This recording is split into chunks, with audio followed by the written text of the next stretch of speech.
Bonjour et bienvenue à la cuisine d'Elinoucha, j'espère que vous allez bien, que le ramadan se passe très bien pour vous. Moi ça va, je suis très ravie de lire vos messages d'encouragement.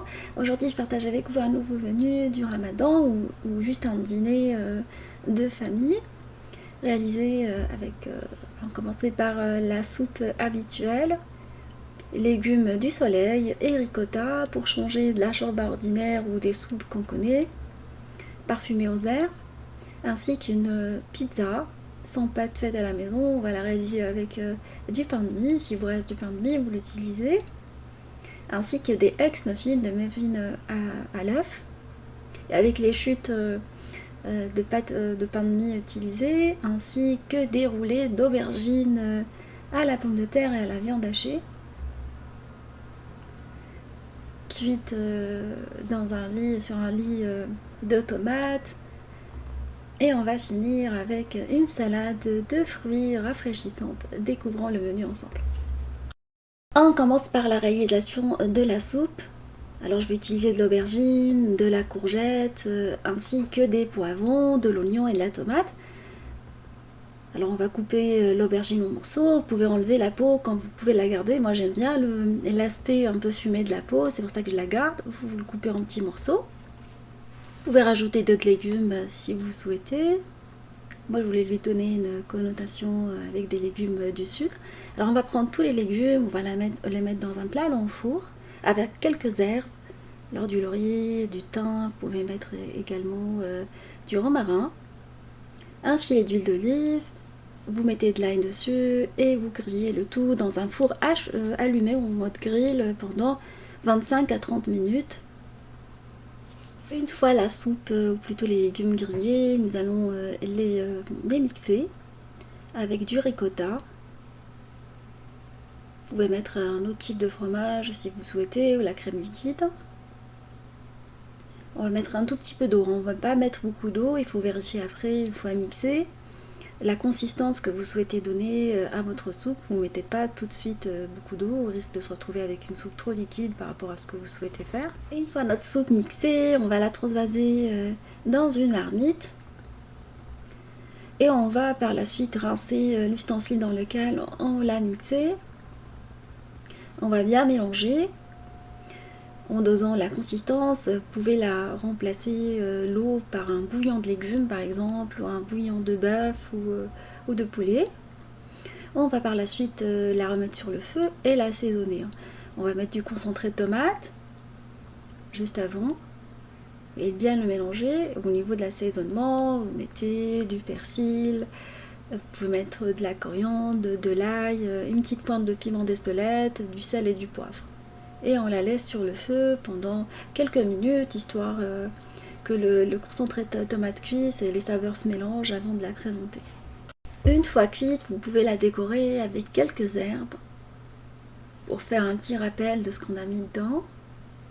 Voilà, ça rajoute un petit contraste, une petite décoration.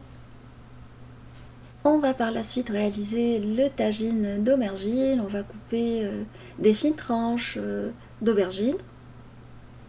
Alors vous pouvez griller les aubergines soit au four, soit au grill, en les badigeonnant avec un tout petit peu d'huile d'olive, un peu d'ail, flocons de piment si vous aimez ça. Vous les retournez sur les deux faces, une fois grillées sur la première face. Vous comptez quelques minutes, en fait 5 à 6 minutes de chaque face. Et ça varie en fonction de la vitesse et la puissance de chaque grill, parce qu'on m'a déjà posé la question, vous vous assurez après en vérifiant. Vous les laissez de côté et on prépare notre farce. Une farce que vous pouvez utiliser très très bien dans les briques. Pommes de terre cuites à l'eau pendant 30 minutes, eau froide. Vous vérifiez la cuisson de vos pommes de terre, spéciale purée. Après la farce à base de viande hachée, on fait colorer dans de l'huile d'olive avec de l'échalote, de la viande hachée, persil et quelques herbes en écrasant de temps en temps.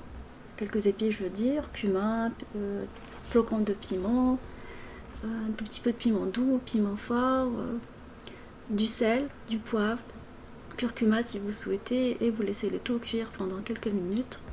Ça va vite en 5 à 6 minutes en écrasant les paquets. Une fois notre viande hachée cuite, on va écraser la pomme de terre à l'aide de l'écrase purée, surtout pas la mixer au mixeur, surtout voilà, la consistance elle va pas être bonne. On rajoute la viande hachée cuite, l'autre moitié des herbes ciselées mis de côté pour donner de la fraîcheur à la farce, et du carré frais.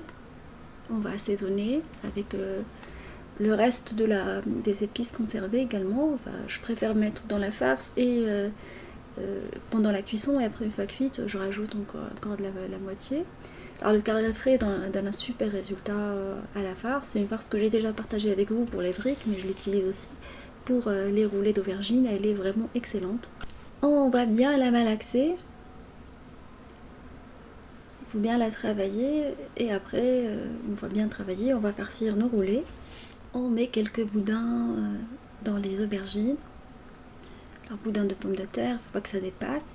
Et après on vient les rouler. On va faire ce procédé pour toutes les aubergines.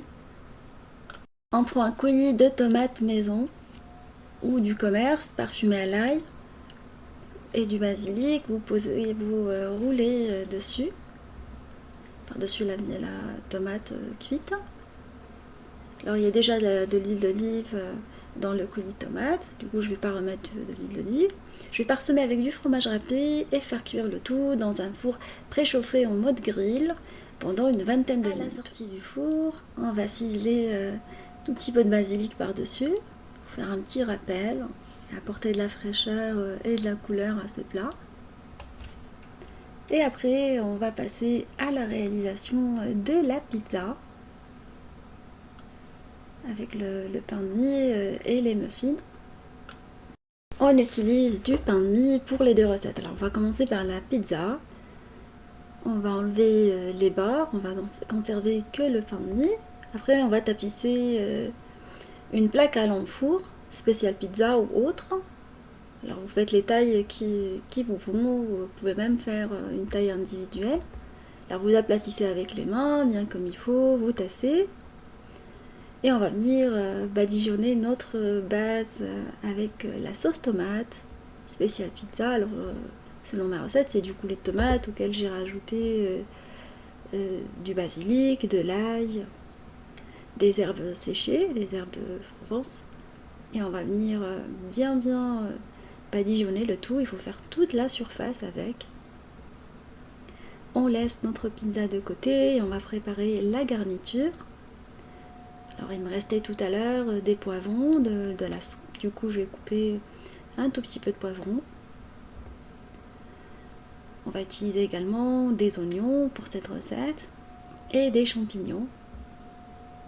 Alors, après je vais mettre du thon, mais après vous pouvez faire son thon juste avec les légumes, ça passe très très bien, et mozzarella, légumes grillés. Une fois tous les légumes coupés, on va les mettre dans une poêle anti-adhésif et on va venir par la suite les faire colorer avec de l'huile d'olive, un peu d'ail, des épices. Moi je mets tout le temps du piment dans espelette et piment doux dans mes recettes. Je trouve que ça relève très très bien les légumes du soupe, ça marie très très bien. Et on les laisse cuire pendant quelques minutes, 6 à 7 minutes à feu vif pour les faire dégorger avant de les mettre sur la pâte à pizza, enfin la base que j'ai utilisée. On répartit du thon par-dessus. Alors comme je vous ai dit, vous pouvez vous en passer, quand vous pouvez mettre du jambon d'Inde ou autre. On met les légumes grillés par-dessus. On les répartit partout. Et on va faire cuire notre pizza dans un four préchauffé à 180 pendant une bonne vingtaine de minutes. Comptez 20 à 25 minutes. À la sortie du four, on répartit du fromage râpé par-dessus. Et on la remet au four éteint, juste histoire de faire couler le fromage.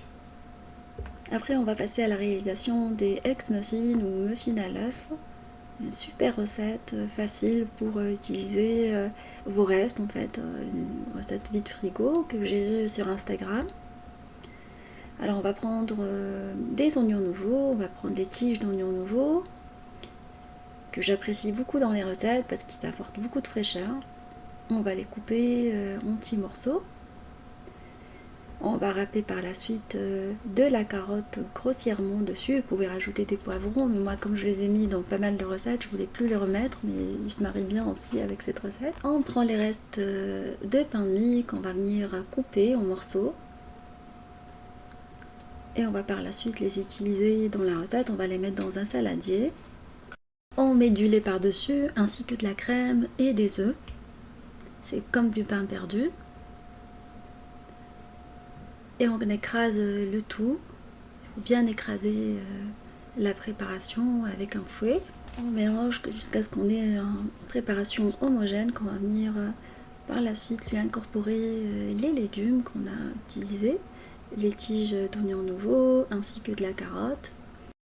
On va parfumer ou plutôt assaisonner. On met par la suite sel, poivre, persillade provençale comme pour une omelette. On va bien mélanger. Voilà, un peu de fromage râpé. Ça, on a une préparation telle un cake ou des muffins. Alors, on n'oublie pas de mettre un peu de levure chimique et les transvaser par la suite dans les moules à muffins, les faire cuire dans un four préchauffé à 180 pendant une trentaine de minutes. Et à la sortie du four, on les présente chauds. Moi, je les aime bien chauds ou tièdes avec le reste qu'on a préparé. Et là, on va passer à la réalisation de la salade de fruits. Alors, je vous recommande de la faire à la dernière minute, comme ça, vous allez bénéficier des vitamines de la salade. Alors, on peut mettre des fruits de notre choix, de la poire, par exemple, de la pomme, ainsi que des fraises, de la nectarine, des bananes. Alors, tout ce qu'on aime, on peut le mettre dans cette recette. Une fois tous les fruits découpés, on les met dans une coupelle, on va venir verser du jus d'orange par-dessus, frais, avec un peu de jus de citron également, sans le sucrer. Voilà, il y a déjà le sucre des fruits.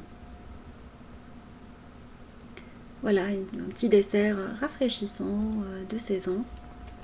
Et voilà, mon menu du jour du Ramadan touche à sa fin. J'espère qu'il vous fera plaisir et fera plaisir à vos familles, vous donnera quelques idées pour préparer des petites recettes à vos familles, faciles et rapides. Merci pour vos messages, Sahaftourkom, et on se dit comme d'habitude, on se retrouve sur la cuisine de l'Il Moucha avec de nouvelles recettes. Un voyage culinaire et à bientôt.